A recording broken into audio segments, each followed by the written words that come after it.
외모 평가입니다. 제가 앞서 이 오프닝에서도 잠깐 전해드렸는데요. 방금 이 외모 평가라는 말에서도 유추를 할 수 있듯이 이 이모 중사, 극단적 선택을 한 이모 중사의 유족 측 주장에 따르면 당시 이 담당 국선 변호사의 피해자 인적 사항 이거를 유출했다. 그래서 지금 2차 가해가 심각하게 벌어지고 있다라는 보도가 나오고 있어요. 네, 한 언론에서 유가족의 고소장 내용을 입수해서 그 내용을 보도했습니다. 그런데 고소장에 성추행 의혹이 아니라 다른 사항도 적혀 있었습니다. 인적 사항이 누설됐다는 겁니다. 피해자의 인적 사항이 누설돼서 얼굴 평가가 나올 정도로 심각한 그러니까 외모 평가를 했다는 겁니다. 공군 본부 내에서 사실 피해자, 성범죄 피해자라면 철저하게 인적 사항이 극소수만 알고 비밀리에 지켜줘야 되는 것이 원칙인데 그렇지 않고 본부 내에서 이름, 사진뿐만 아니라 소속 기수나 피해 내용이 무엇인지까지 전부 퍼졌다고 유족들은 주장하고 있습니다. 그래서 법조계 관계자가 언론 보도에서 당시 인터뷰에 응했죠. 그래서 여러 가지가 유출돼서 얼굴 평가까지 나올 정도로 심각하다. 심지어 유족들에 대해서도 악성 민원인으로 비난을 하고 있다. 조직 내부에서 비난하는 이런 문제가 있다라고 지적을 했고요. 그래서 유족들은 이 사안에 대해서 2차 가해도 철저하게 수사해달라. 이는 성폭력 처벌에 관한 특례법의 위반 혐의가 있을 수 있다. 혐의 위반에 대해서 수사해달라고 요청했습니다. 그 사건의 진상을 밝혀달라는 유족들을 향해서 방금 이 그래픽으로도 나갔지만 악성 민원인, 심지어 진상이라고까지 표현을 했다. 그리고 또 사진을 돌려보면서 외모 평가를 했다. 저는 이게 말이죠. 이 유족 측의 주장입니다. 일단은. 근데 사실이 아니길 바랍니다. 저 개인적으로도. 만약에 이게 사실이면 승 의원님. 네네. 이건 사람도 아니잖아요, 진짜. 이게 법조윤리를 통과를 해야 변호사 시험에 합격할 수 있습니다. 옛날에는 사법고시 같은 경우에는 국민윤리를 쳤지만 지금 변호사 변시에는 앞에 변시를 치기 전에 그 법조윤리라는 걸 치는데요. 그 법조윤리 중에 변호사가 해야 될 제일 첫 번째 임무는 특히 지금 같은 경우에는 가해자의 변호인이 아니잖아요. 피해자의 국선 변호사인데 그럼 피해자 보호가 자기의 가장 최고의 임무임에도 불구하고 그 피해자의 사진을 만약에 이런 형태로 인적 사항을 알리는 방향으로 사진을 돌렸다 그러면 저는 모르겠습니다. 그냥 변호사 등록 안 했으면 좋겠습니다.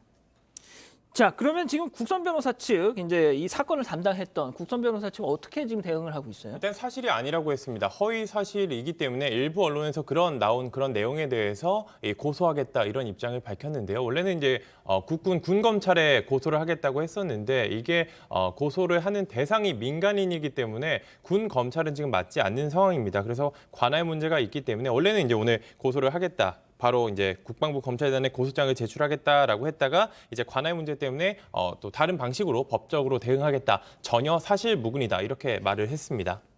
자, 한편 말이죠. 이 사건을 담당했던 이 공군 본부 이 법무실의 구성, 뭐 인적 구성이 됐든 뭐가 됐든 말이죠.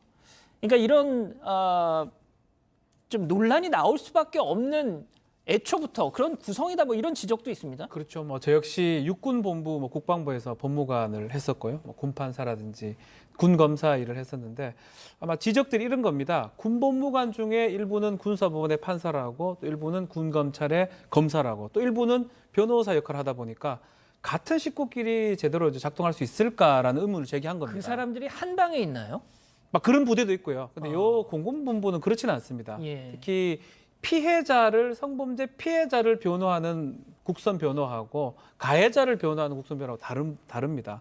군사법원 소속이고요. 가해자 변호하는 사람은 피해자를 변호하는 사람은 지금 인권 나래센터라고 있습니다. 본부마다. 예. 인권센터에 소속됐기 때문에 조금 달리 봐야 될 것 같은데 뭐 구조적으로는 사실 계속 지적이 되는 부분이기도 하고요. 그렇지만 이 사건에서는 뭐 같이 근무하거나 그런 건 아니고 건물이 다르고 같이 볼 수 있는 상황은 아닙니다. 예. 자, 그리고 또 한 가지 공군이 놓친 일도 있었다. 이 부분에 대해서도 좀 변호사님 말씀해 주실 거 있잖아요. 그렇죠. 가장 이제 문제가 됐던 거는 피해자가 만약 여성이라면 이 여성이 국선 변호를 아니면 변호인을 해주도록 규정이 되어 있어요. 뭐 이거는 뭐 민간도 많습니다. 민간도 예. 일반 변호사가 있긴 하지만 가급적이면 피해자 여성이면 여성을 우선적으로 배정하도록 되어 있는데 이 문제가 남자 법무관이 국선 변호사로 배정이 됐거든요. 이거는 좀 구조적인 문제가 생겼습니다. 인권센터의 국선 변호장교가 편제가 지금 중위 자리에 한 자리가 있습니다. 그러다 보니까 여성 법무관은 대위부터 시작하거든요. 남자들은 중위부터 시작하고 편제를 처음부터 좀 잘못 짰던 것 같아요. 그러면 애초부터 대위를 했었어야죠. 아. 대위를 하면 그 자리에 여성 법무관이 막 있었다면 그냥 여성인 법무관이 배정이 됐을 건데 중위 자리다 보니까 남성 법무관이 배정이 됐고요. 그러다 보니까 이런 일이 생긴 거고 뭐 이거는 사실상 이 피해자를 여성 법무관이나 여성 변호사가 해주는 게 오히려 타당하죠. 그렇게 했을 때 더 교감을 할 수가 있거든요. 그런 측면에서는 좀 잘못됐다 생각이 듭니다. 여기서 제가 한 말씀만 더 드리면 이게 사실 젠더의 문제 쪽보다는 저는 신의 성실의 문제라고 생각을 하거든요. 예.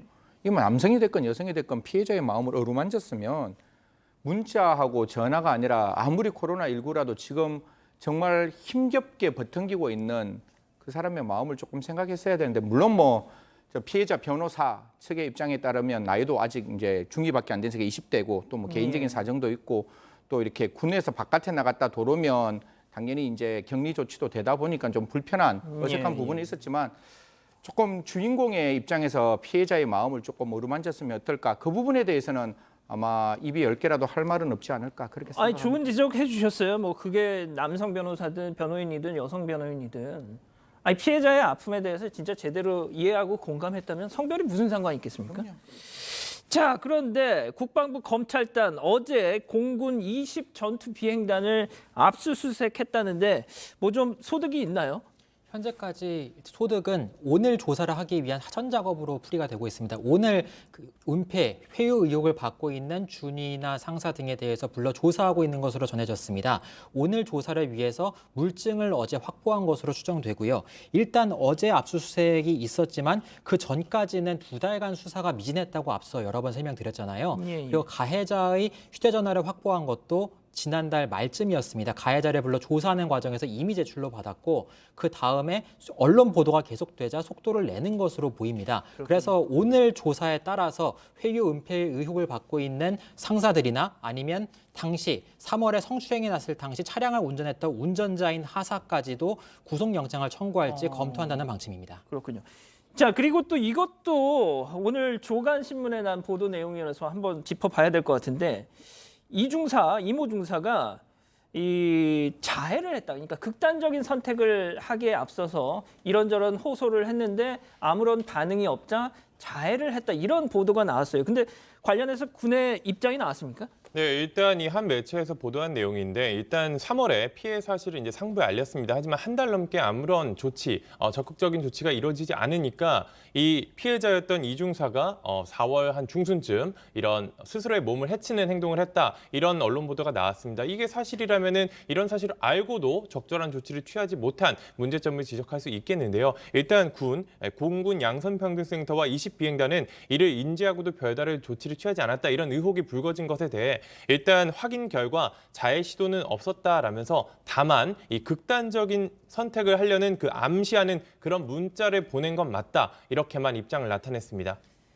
설령 자해가 없었다고 하더라도 이런 문자를 보냈음에도 아무런 대응이 없었다는 거 그 자체만으로도 큰 문제거리입니다. 자, 저는 그 박 변호사님께 네. 법무관 출신이니까 그렇죠. 한 가지만 좀 짧게 여쭤볼게요. 네.